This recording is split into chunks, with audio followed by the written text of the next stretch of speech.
Boa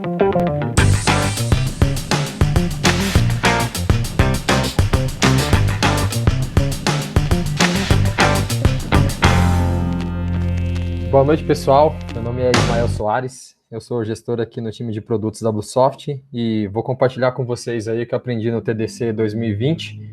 Participei da trilha de Management 3.0 e vou compartilhar um pouco do que eu aprendi. Bem, o keynote, né, desse dia foi do Rodrigo Giafredo e ele falou sobre protagonismo humano na era digital. Então, ele começou a palestra dizendo que a tecnologia ela não é um fim em si mesmo, né?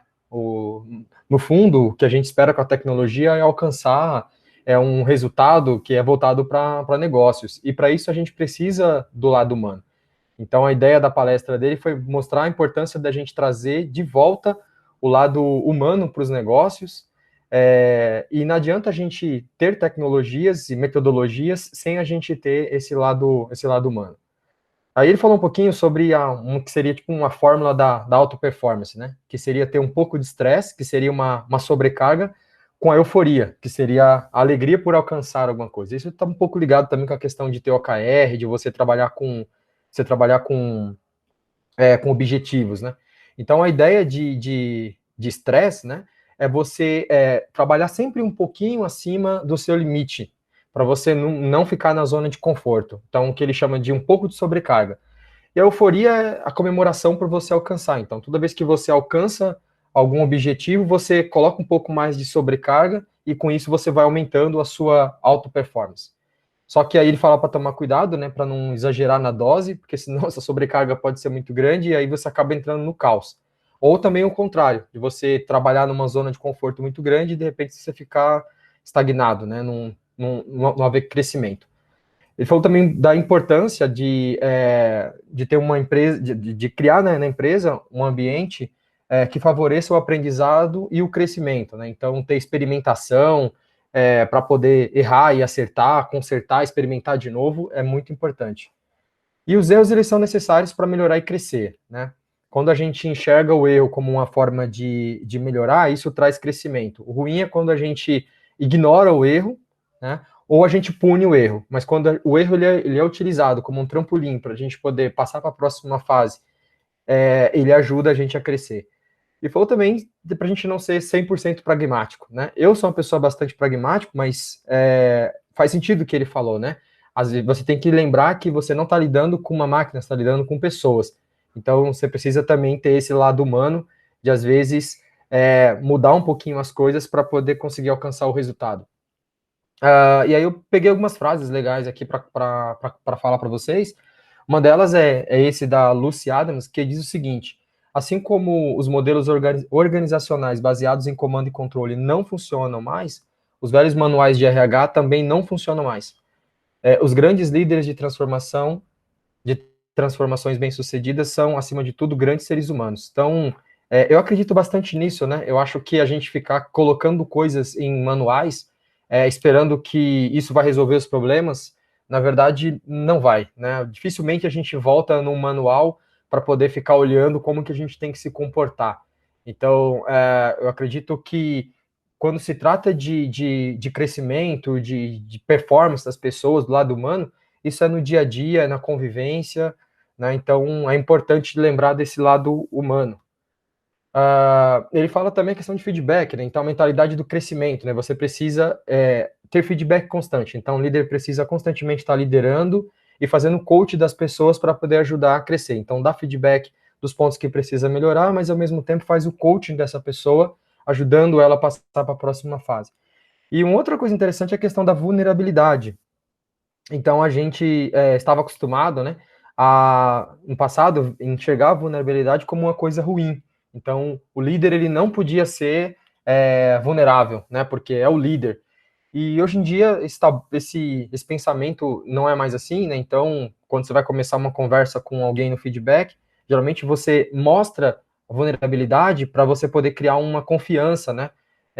Para a pessoa poder falar, para a pessoa poder se abrir. Então, a vulnerabilidade hoje ela é vista mais como um ato de coragem, de autoconhecimento, do que como um ato de falta de liderança, né? Empatia é a tentativa de enxergar o mundo através dos olhos de alguém, ao invés de tentar impor sua visão de mundo aos olhos desse alguém, né? Essa frase também é legal porque quando se trata de seres humanos, a gente precisa praticar bastante isso, né? Sempre olhar para o lado da outra pessoa, do outro lado, para a gente poder conseguir ajudar, né? E não só ficar na postura de reclamar, na postura de dizer que está errado. Então, quando se fala de lado humano, a gente precisa se lembrar que a outra pessoa também tem sentimentos, tem suas razões. E aí também ele falou um pouquinho da questão da combinação, né, a combinação de combustão, comunidade e curiosidade que vai levar à inteligência relacional, né?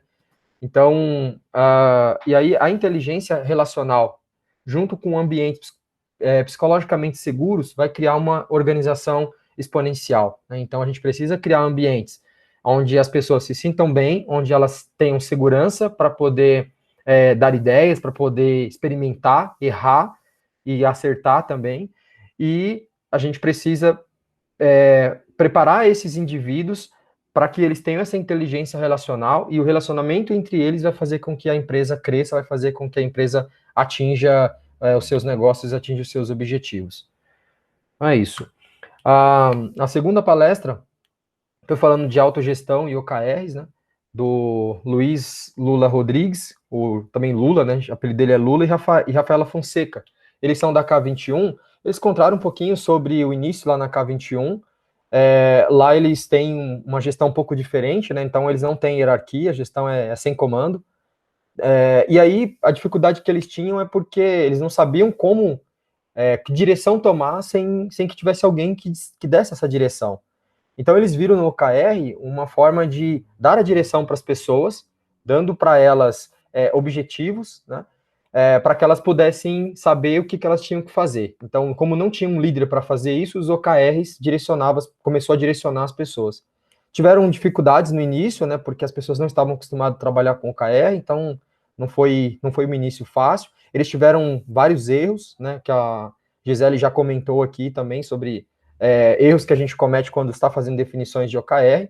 Muitas pessoas reclamavam dizendo, não fui eu que defini esse OKR, então a responsabilidade não é minha. Depois eles aprenderam que tinham que colocar o chamado bode na sala, né? Que é colocar o problema para todo mundo poder pensar junto e resolver. Isso criou empatia nas pessoas, criou engajamento das pessoas, e aí depois que todo mundo ajudou na definição do OKR, eles entenderam e começaram a seguir, começaram a acertar. E aí o OKR para eles hoje não é uma questão de sobrevivência, eles usam o OKR para tudo, né? Eles continuam sem hierarquia, então eles usam bastante o OKR, e faz parte da empresa eles pararem um dia para poder conseguir analisar e tomar as decisões do que vai ser feito nos próximos meses, né? A terceira palestra aqui fala sobre como realizar um onboard virtual com Management 3.0, da Cristiane Simons. E aí ela falou de 3 pilares, né, que ela chama de 3 pilares do onboard virtual: ambiente, pessoas e o próprio virtual mesmo. Então, quando você está falando de pessoas, a gente tem a questão da complexidade, né? Porque cada pessoa ela é diferente, né? Então, é preciso se conectar com essa pessoa, é preciso enxergar essa pessoa não como um recurso, como alguém que está, enfim, alguém que está sendo substituído, mas como uma pessoa de fato, como alguém que tem sentimentos, que tem experiência, que tem uma bagagem, né? Preciso enxergar isso.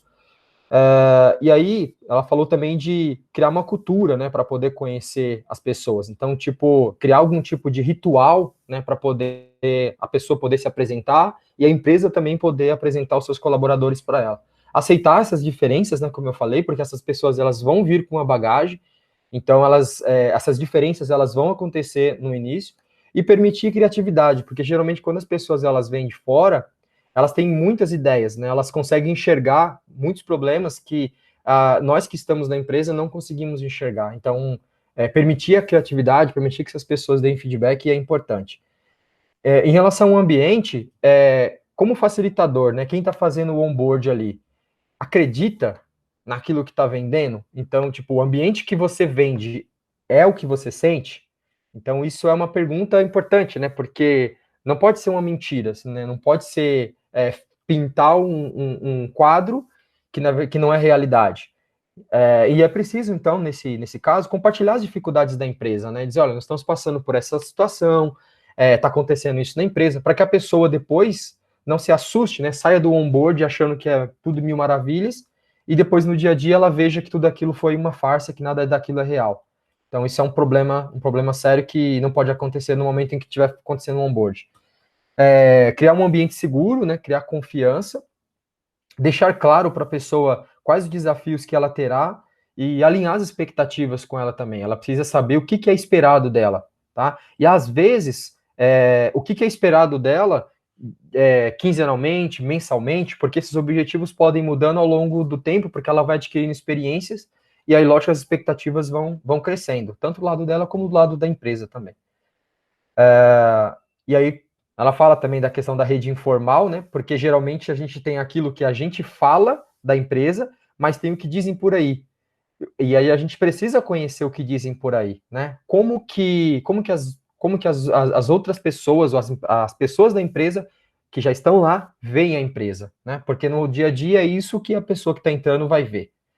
E perguntar para a pessoa como ela sentiu, né, nessa primeira impressão do ambiente, pedir para ela um feedback de como foi esse primeiro dia, de como foi o processo do onboard. Na questão do virtual, ela fala da diversidade e ela fala também da questão dos recursos, né? Então, os recursos que a gente tem, atende todo mundo, né? Tipo, todo mundo vai se sentir acolhido, né, com esses recursos que a gente está disponibilizando para eles. Existem canais aqui de segurança, né? Para que a pessoa possa compartilhar, para que a pessoa possa, de repente, dar feedback, né? E como que as pessoas da empresa se sentem, né?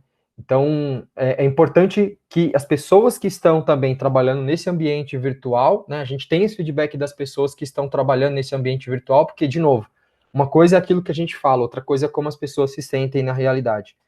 E por último, ela deu aqui algumas dicas de como dar o senso de pertencimento, porque quando você tem um escritório físico, né, todo mundo trabalhando junto ali, as pessoas estão vendo a empresa, o fato da pessoa estar naquele lugar faz com que ela se sinta pertencente àquele lugar. Como hoje ela sai de uma empresa e entra em outra e continua no mesmo ambiente, que na maioria das vezes é a casa dela, falta um pouco desse senso de pertencimento, né? Então, é importante fazer com que a pessoa que está entrando se sinta pertencente àquela empresa. Então, deixar todos cientes, né, que a pessoa está aprendendo. Então, um pouco do que a gente faz hoje na Bluesoft, né, de compartilhar numa sala, dizendo, olha, fulano está entrando, mandar um vídeo da pessoa se apresentando para que todo mundo conheça aquela pessoa, saiba que ela está aprendendo, receber com Kudo Cards, gravar vídeos de boas-vindas, né, que é uma coisa que a gente tem feito também. Recentemente a gente fez isso, de gravar um vídeo de boas-vindas e mandar para a pessoa antes mesmo dela entrar na Bluesoft.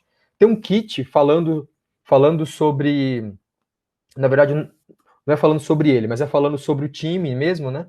Então, o time se apresentando, quem são as pessoas do time, como que eles trabalham, enfim. E explicação de piadas internas, né? Então, tem muitas piadas internas dentro do time. Explicar para a pessoa por que eles têm aquelas piadas, por que o nome do time é aquele, por que de repente uma pessoa tem um apelido. Então, isso faz com que a pessoa se sinta pertencente, porque estão compartilhando coisas internas com ela. E adesivos também para poder simular o ambiente dentro de casa. Então, ela falou que na empresa onde ela trabalha, eles mandam para a pessoa um kitzinho, e nesse kit vão alguns adesivos onde a pessoa coloca no ambiente onde ela vai trabalhar para que ela se sinta parte da empresa. Bem, depois teve uma outra palestra do Thiago Brant, que ele falou sobre diversidade, né, índice de diversidade. E aí ele falou da importância da diversidade de mentes para os negócios, porque a diversidade ela impacta diretamente nos negócios, ela aumenta a criatividade e a capacidade de resolver problemas, né? Então, mais do que a diversidade de pessoa, de sexo, de cor, de raça, a diversidade de mentes, né? Mentes diferentes pensando, ela favorece muito a criatividade. E com isso a gente consegue trazer mais crescimento para a empresa. Então, quando for criar um time, é importante que esse time ele não seja totalmente homogêneo, né? Que tenha pelo menos homens e mulheres. E, se possível, que tenha outros tipos de diversidade, pessoas de idades diferentes, pessoas de regiões diferentes, enfim, que a gente tenha tudo que for possível de diversidade dentro desse time, mas principalmente, né, homens e mulheres. Ele fala sobre criar símbolos de identificação e cerimônias para poder ajudar a conectar as pessoas, né? Um pouco do que a gente faz também hoje, criando os símbolos aí dos times, enfim, das coisas que a gente tem na Bluesoft para poder dar uma cara, dar uma gestão mais visual e fazer com que as pessoas, fazer que todo mundo entenda aquilo, né?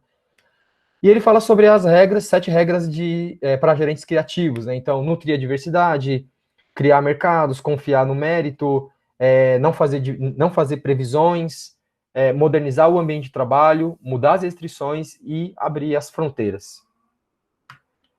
Bem, depois teve uma outra palestra falando sobre acoplamento, coesão, encapsulamento em organizações, e aqui tem uma coisa bem interessante, porque ele fala o seguinte, né, ele usou essa lei de Conan para começar, que fala assim, qualquer empresa que projeta um sistema, inevitavelmente produz um projeto cuja estrutura é uma cópia da estrutura de comunicação da organização. Então, quer dizer o seguinte, o sistema, né, o software que a gente desenvolve, reflete a empresa.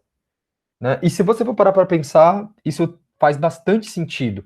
E eu achei interessante que ele usou conceitos de orientação a objeto, como acoplamento, coesão, encapsulamento, que são conceitos de desenvolvimento, para poder falar da estrutura da empresa.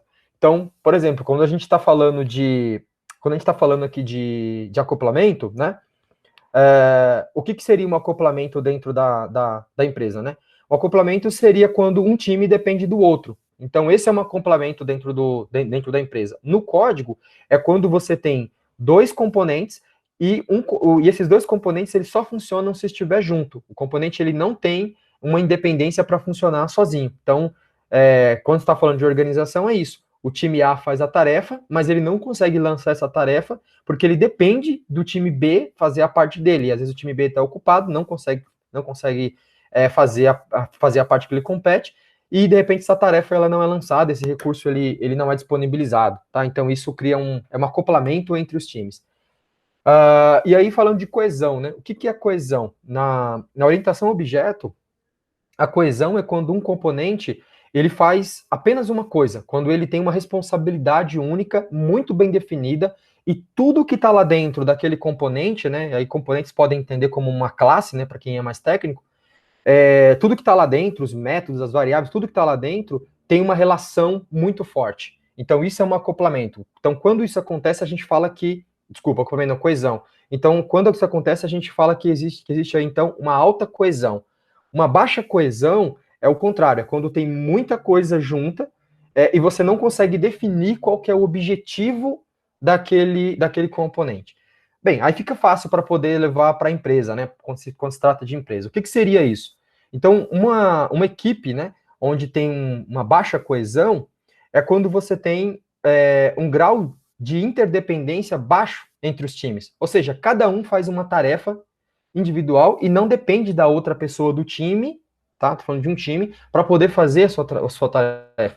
Quando o foco do time ele é ambíguo. Então, tipo, né, ele fala de pastelaria. Então, por exemplo, você está fazendo uma coisa, daqui a pouco chega outra que não tem nada a ver com aquilo que você está fazendo. O que você está fazendo não tem nada a ver com outra pessoa, que outra pessoa do seu time está fazendo. Então, mais ou menos assim. E dificuldade de fazer escolhas, né? E de dizer não. Então, geralmente, esse é o time que aceita tudo, que faz tudo, porque o que ele faz? Não sei, ele faz tudo. A identidade dele é obscura, não dá para dizer esse time faz isso, não dá, ele faz qualquer coisa. E quando o time tem uma alta coesão, pelo contrário, existe uma interdependência entre as pessoas, né? Então, o que uma pessoa faz precisa, né, da outra ali. E o foco está muito claro. Então, ele cuida de uma parte do produto, ele atende uma parte daquilo que do escopo ali que ele está fazendo, e ele tem uma facilidade de fazer escolha, porque a identidade dele é muito clara. Todo mundo sabe muito bem o que ele faz. Né? Então, isso é um time coeso. E encapsulamento, né? Então, encapsulamento na ideia de desenvolvimento de software é quando você esconde tudo que você não precisa expor de um componente. Então, tudo aquilo que pertence exclusivamente àquele componente fica encapsulado, e quem quiser falar com aquele componente precisa usar uma interface. Isso na orientação a objetos. Trazendo isso para a organização, a gente tem estrutura de hierarquias que ajudam a encapsular a informação. Então, você tem um departamento e para que haja comunicação entre um departamento e outro, tem uma pessoa naquele departamento, que seria, por exemplo, um gestor, que faz a ideia de interface ali, faz a comunicação com outro departamento, né? Então, aqui tem um exemplo, né, de como que seria isso, né? Então, um bom encapsulamento, né, é quando você tem um time coeso e você tem ali algumas interfaces, tá? Agora, um baixo acoplamento, né, é quando você tem, como eu disse, pessoas que fazem várias coisas e não tem a dependência entre as pessoas ali. Aí você tem também a alta coesão, né, que eu já falei aqui um pouquinho, que é quando o time, ele é um time pequeno, mas ele faz ali uma coisa só. Tá?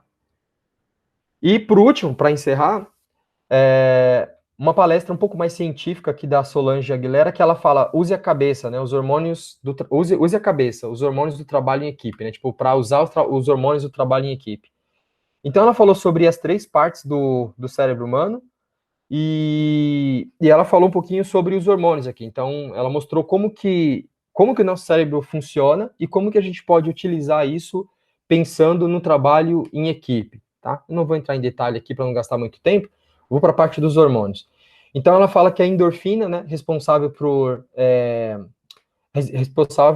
ela é liberada, né, quando a gente sente algum tipo de dor, e trazendo isso para o time seria trazer uma euforia para o time, né? Então, quando a gente está fazendo um exercício, por exemplo, a gente meio que machuca o músculo ali, né? Ele fica um pouco inflamado. E isso causa endorfina, faz com que o corpo libere endorfina para poder anestesiar aquela dor. Trazendo para o time seria a gente trazer desafios para o time, trazer euforia, né, para o time. Oxitocina, né? Criar o hábito de ser agradável, então criar confiança, coragem, generosidade, empatia e bound, né? Cortisol, que é quando a pessoa ela não é aceita, né? Então, às vezes a pessoa ela se sente excluída do time. A serotonina, né? Aquele senso de justiça. A dopamina, que é o hormônio do desempenho, de reconhecer as pessoas, então motivação, entusiasmo, desempenho.